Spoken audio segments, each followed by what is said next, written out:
It has been a roller coaster few days on the school board at DeSoto ISD. First on Sunday, the superintendent, DeAndre Weaver, out of nowhere, resigns. Plenty of speculation already surrounds that. We do know of a financial audit recently done by the TEA. Soon after, the board calls on Don Hooper to be the acting superintendent. He first came to the district to help with financial operations.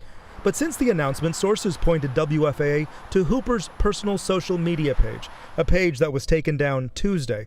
Mostly politically charged, but some racially charged posts. The page that we found that matched his likeness had posts about kneeling, Colin Kaepernick, even All Lives Matter. How can you lead a group of Black lives if you are anti-Black Lives Matter? Abe Cooper is running unopposed for the Place 5 seat on the school board and is not holding back.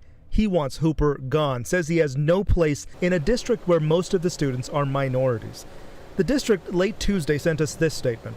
Dr. Hooper has apologized for the content and his decision to share the content. It does not reflect his leadership, character, nor career, and ends with, he has led with empathy and sensitivity for all segments of diversity. We asked if the district has a social media policy for employees. We're still waiting on that answer.